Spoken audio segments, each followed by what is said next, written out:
తెలంగాణ రాష్ట్ర వ్యాప్తంగా తెలంగాణ తల్లి విగ్రహం మీద చర్చ జరుగుతూ ఉంది. గతం విగ్రహము అసలు ఏదైతే ఉన్నదో భరతమాత అనేది తెలుగు తల్లి అనుకుంటాము. అది మనకు కనిపిస్తూనే ఉంది. అదేవిధంగా తెలుగు తల్లి అన్న క్రమంలో ఈ ఆంధ్రప్రదేశ్ తెలంగాణకి తెలంగాణ ఉద్యమం జరిగే క్రమంలో తొలి దేశ 1969లో మలి దేశ 2000 సంవత్సరం నుంచి స్టార్ట్ అయినట్టుగా మనందరికీ తెలుసు. సో ఈ క్రమంలోనే తెలంగాణ తల్లి విగ్రహం తయారు చేయాలని అన్నప్పుడు 1969 తెలంగాణ ఉద్యమం స్ఫూర్తిని రికార్డు చేశారు. 1986 నుండి సాగుతున్న మలిదేశ ఉద్యమం ఏదైతే ఉందో తెలంగాణ తల్లి ఎరుక పుస్తకంలో నినాదాలు ఉన్నాయనేది ఇక్కడ నేను తెలియజేస్తా ఉన్నాను. సో ఇక్కడ నేను ఇంకా చెప్పదలుచుకున్నది తెలంగాణ భాష కోసం అవసరమైతే హిందీ దేవనాగరి లిపిలో తెలంగాణ పుస్తకాలను తెలంగాణ లిపిని మార్చుకోవాలి. మరాఠీ భోజ్పురి హిందీ తదితర భాషలను కూడా దేవనాగరి లిపిని స్వీకరించాయి. అట్లా కూడా మనం తీసుకోవచ్చు అని చెప్పేసి ఈ ఆధిపత్యవాదాన్ని నిర్మించడానికి దేవనాగరి లిపిని స్వీకరించాలి. ఇది ఏదో తొందరపాటు ఏం కాదు, తాత్వికతతో ఉన్నటువంటిది ఇదనేది ఇక్కడ నేను తెలియజేస్తా ఉన్నాను. ఇంకా చెప్పుకోవాల్సి వస్తే కృష్ణా గోదావరి మానేరుల పరివాహక ప్రాంతం తెలంగాణ. సో మెట్ట ప్రాంతాల గుట్టల భాష, గొలుసుకట్టు చెరువుల నిర్మించుకున్న భాష, శాతవాహనుల నుండి చాళుక్యుల దాకా కాకతీయుల దాకా నిరంతరాయ చరిత్ర నిర్మించిన భాష. శకాన్ని సృష్టించిన శాతవాహన సామ్రాజ్య చరిత్ర వరకు అస్తిత్వం లేకుండా పోతుందా? సో ఆ విధంగా మనం చూడాల్సిన అవసరం ఉన్నది. సో తెలంగాణ తల్లి అనేది ఊహా చిత్రం. సో అనేక మందిని చర్చించిన తర్వాత దాని విధి విధానాలు రూపొందించడం అనేది జరిగింది. తెలంగాణ తల్లిగా నామకరణం చేసి సమాజానికి అంకితం చేసిన తర్వాత తొలుత వార్తాపత్రికలో నామకరణం లేకుండా వచ్చాయింది. తర్వాత ప్రజాతంత్ర వార్తాపత్రికలో ఒక చిత్రంగా వచ్చింది. తర్వాత తెలంగాణ తల్లి సిరీస్ పుస్తకాల్లో ఒక చిత్రంగా, లోపలి చిత్రాల్లో ప్రింట్గా వేశారు.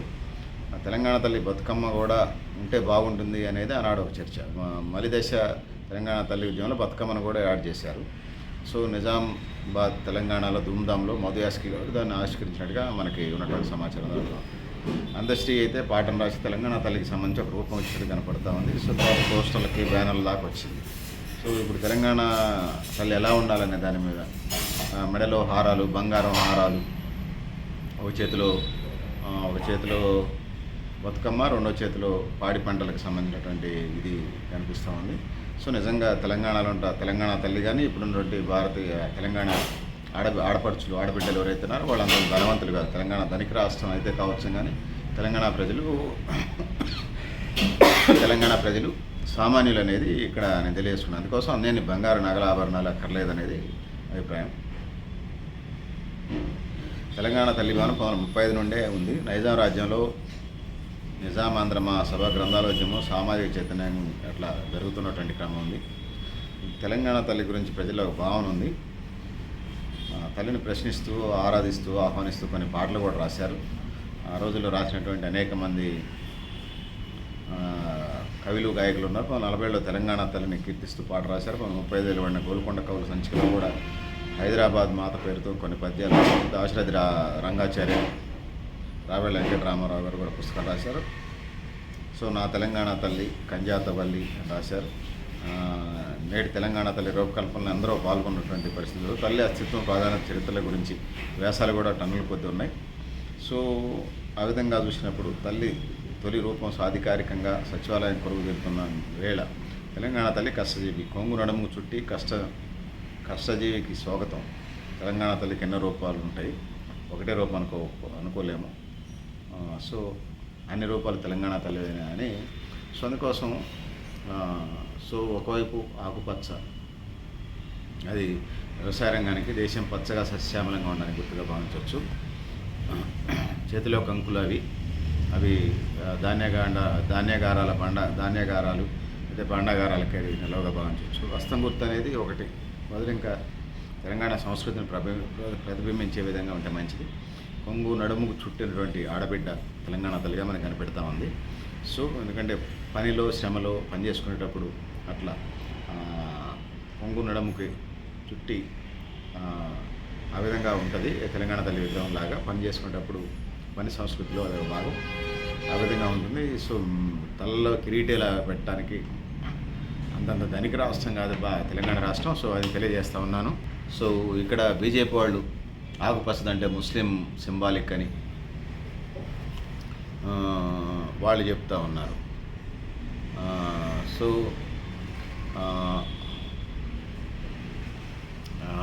ముస్లింకి ఫేవర్గా చేశారని కాంగ్రెస్ వాదనలు చేస్తుంది. అందులో బీజేపీ వాళ్ళు చేసే వాదనలో అంత పస కనిపించట్లేదు. అదేవిధంగా బీఆర్ఎస్ వాళ్ళు కిరీటం ఉండాలి, బంగారు హారాలు ఉండాలి అని అంటున్నారు. అదేవిధంగా అది ఎక్స్పర్ట్స్ కలిసి తయారు చేసేటటువంటి విగ్రహం తెలంగాణ తల్లికి సంబంధించి రూపం.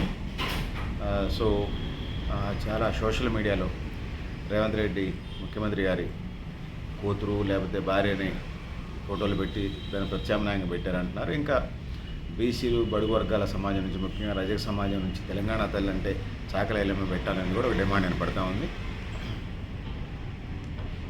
సో సిపిఎం పార్టీ అయితే దానికి మద్దతు ఇచ్చే కనపడతా ఉంది. వామపక్షాలు కూడా మద్దతు ఇచ్చే అవకాశం ఉందని చూడాలి. సో ఆ విధంగా ఇంకా తెలంగాణకు సంబంధించిన అనేక వీళ్ళు ఉన్నారు. సో విగ్రహం పలు రూపాల్లో ఉండొచ్చు, ఎవరికి నచ్చినటువంటి విగ్రహాలను వాళ్ళు పెడతారు. తెలంగాణ తల్లిది ఒకటే రూపం అనలేము.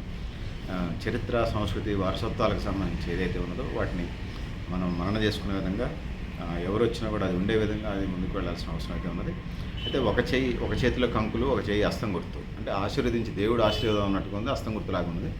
ఈ చేతిలో కూడా ఇంకేమైనా పెడితే బాగుంటుందేమని అనిపించింది. ఎందుకంటే మళ్ళీ వాళ్ళు ఇంకొక బీజేపీ, ఇంకొక బీఆర్ఎస్, లేకపోతే ఇంకొక ప్యానల్ ఫ్రంట్ ఏదైనా వచ్చిందనుకోండి, థర్డ్ ఫ్రంట్ ఏదైనా వచ్చిందనుకోండి, మళ్ళీ మార్చే అవకాశం ఉంటుంది. కాబట్టి సో అందుకోసం అస్తం గుర్తుని చూపించినట్టు కాకుండా కొంత భవిష్యత్తులో కూడా ఇబ్బంది లేకుండా చేసి ఉంటే బాగుంటుందని అనిపించింది. సో పెద్దలారా, మిత్రులారా, మీరు కూడా మీ అభిప్రాయాన్ని కామెంట్ బాక్స్లో తెలియజేస్తూ, సో నిజాం నవాబ్ పరిపాలన నుంచి ఇప్పటిదాకా ఉన్నటువంటి పరిస్థితులను అధ్యయనం చేసినప్పుడు ఇట్లాంటి పరిస్థితులు ఉన్నాయి. కాబట్టి తెలంగాణ తల్లి మళ్ళీ మళ్ళీ మార్చకుండా రూపకల్పన చేస్తే బాగుంటుంది. సో తెలంగాణ తల్లికి సంబంధించి ఇవి ఉన్నాయని తెలియజేసుకుంటూ, సో మనకు సంబంధించి దేవుళ్ళ సింబాల్స్ కూడా ఒకటి ఉండేవి కావు మనకు. సో 14వ శతాబ్దానికి ముందు సో దేవుళ్ళు, దేవతల విగ్రహాలకు సంబంధించి 14వ శతాబ్దంలో రవివర్మ అనే ఒక పెయింటర్ ఉండేవాడు. ఈ గ్రంథాలన్నింటినీ చదివిన తర్వాత, రామాయణం, భారతం, భగవద్గీత అన్నీ చదివిన తర్వాత అవి రాసి ఆయన పేపర్ మీద రాసుకున్నాడు. వాళ్ళ సంబంధించినటువంటి వర్ణనలు అవి పెయింట్ వేసాడు. పెయింట్ వేసి వాటి యొక్క దేవతా విగ్రహాలు, దేవతామూర్తుల యొక్క విగ్రహాలు, అమ్మవార్ల యొక్క విగ్రహాలకు సంబంధించి ఆ పెయింటే ఇప్పుడు మనకు కనిపిస్తూ ఉన్నాయి. సో తర్వాత చిత్రకారులు వేసినటువంటి వాటిని తర్వాత స్ట్రెంథన్ చేసుకుంటూ వచ్చినటువంటి సందర్భాన్ని మనం చూస్తున్నాం. ఇవాళ ఫోటోగ్రఫీ దాకా వచ్చాం, ఫోటోగ్రఫీ నుంచి డిజిటల్ దగ్గరకు వచ్చాం. అసలు ఆర్టిఫిషియల్ ఇంటెలిజెన్స్ ఏదైతే ఉందో అది అసలు వెంబటే అట్లా పెట్టి సెట్ చేసే పరిస్థితికి మనం అయితే వచ్చేసాం. సో ఇది తరతరాలుగా, యుగాలుగా నడుస్తున్నటువంటి చరిత్ర, సంస్కృతి. అంతకుముందు శిలాశాసనాలు, తామరపత్ర గ్రంథాలు ఇవన్నీ ఉండేవి భారతీయ సమాజంలో. సో ముఖ్యంగా భారతీయ సమాజానికి సంబంధించి వచ్చినప్పుడు, దేవతలు విగ్రహాల రూపాలకు సంబంధించి వచ్చినప్పుడు 14వ శతాబ్దం అంతకుముందు శిలాశాసనాలు అవి ఉండేవనుకోండి. తర్వాత అది పెయింటింగ్ రూపంలో రవివర్మ వేశాడు. అందుకోసమే పాటలలో రవివర్మకి అందని, అంటే అది పాట, అది వేరు, అదొక సినిమా బీట్ని పెట్టుకుని ఉండేది. రవివర్మ అనేది పాటలలో మనకి వినపడుతూ ఉంటుంది. భారతీయ సమాజంలో దేవుళ్ళకు సంబంధించి ఆ గ్రంథాలని చదివి అందులో ఉన్నటువంటి దేవతల యొక్క స్వరూపాలని, స్వభావాలను బేస్ చేసుకుని అతను రాసుకొని ఆ పెయింట్ వేసి దాటిని ఒక రూపం ఇచ్చినటువంటి వాడైతే రవివర్మ అని చెప్తారు భారతీయ సమాజంలో. సో తెలంగాణ సమాజానికి సంబంధించి మొదటి నుంచి ఉన్నది. తర్వాత నిజాం వాళ్ళ పరిపాలనలో కూడా తెలంగాణ తల్లి వాదన అయితే ఉన్నది, అభిప్రాయం అయితే ఉన్నది. తర్వాత తొలిదేశ ఉద్యమంలో ఉన్నది, మలిదేశ ఉద్యమంలో ఉన్నది. కవులు, కళాకారులు, అనేక వ్యాసకర్తలు అనేక సిద్ధాంత వ్యాసాలు రాశారు, పుస్తకాలు రాశారు తెలంగాణ సమాజం మీద. తెలంగాణ తల్లికి సంబంధించి పాటలు, పద్యాలు అనేక ఉన్నాయి, వ్యాసాలు ఉన్నాయి. కవులు, కళాకారులు దాన్ని ముందుకు తీసే ప్రయత్నం చేశారు. సో తొలిదేశ తెలంగాణ ఉద్యమం జరిగినప్పుడు కూడా ఆ భావనలు వచ్చినాయి. మలిదేశ తెలంగాణ ఉద్యమానికి చేసినటువంటి సందర్భాన్ని చూస్తాం. తెలంగాణ జరిగిన తర్వాత తెలంగాణ తల్లి విగ్రహం పెట్టారు. తర్వాత ఇచ్చిందే మేం కాబట్టి అన్న దూరంలో కాంగ్రెస్ వాళ్ళు కూడా చేస్తున్నారు. సో అంతా బాగానే ఉంది. హస్తం గుర్తులాగా కాకుండా, అమ్మవారు దీవించినట్టు ఒక భాగంగానే హస్తం గుర్తులాగా కాకుండా ఇంకేమైనా చేతిలో పెట్టుంటే ఇంకా బాగుంటుందేమో అని అనిపించింది. సో ఏమైనా ఫుడ్డో లేకపోతే ఆహార పదార్థాలు, పప్పు బెల్లాలు, లేకపోతే ఏమైనా భారతీయ సంస్కృతిలో భాగం కానీ తెలంగాణ హెరిటేజ్ అండ్ కల్చర్కి సంబంధించినటువంటి పెడితే బాగుంటుందని తెలియజేస్తూ, పెద్దలారా, మిత్రులారా, సో బీజేపీ వాళ్ళేమో దీని మీద వాదన చేస్తూ ఉన్నారు. కాంగ్రెస్ తరహా ఆకుపచ్చ తెలంగాణ తల్లికి ఆకుపచ్చ చీర కట్టారని. సో బీఆర్ఎస్ వాళ్ళేమో ఇంకొక వాదన చేస్తూ ఉన్నారు, మెడలో హారాలు ఇవి, తల కిరీటాలు ఇవని, బతుకమ్మ మీదని. సో ఇదేమైనా తెలంగాణ తల్లి ఒకటే రూపం కాదు, అనేక రూపాలు అయితే ఉంటాయనేది భావిస్తున్నాను. ఎందుకంటే తెలంగాణ కల్చర్లో ఇప్పటికే కొన్ని వందల వేల సంవత్సరాలుగా తెలంగాణ తల్లి రూపాలు ఉన్నాయి.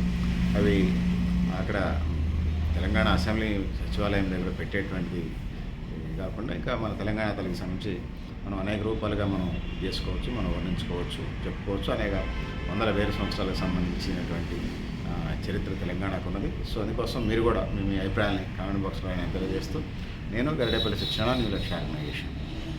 సో సింపుల్గా ఉన్నది ఇప్పుడైతే హస్తం గుర్తు ఇట్లాంటి హస్తం గుర్తులా కనపడుతుంది, అమ్మవారి దీనిలాగా ఉన్నది. సో ప్రజలేమో హస్తం గుర్తు మీద గెలిచారు కాబట్టి హస్తం గుర్తు అనుకుంటున్నారు.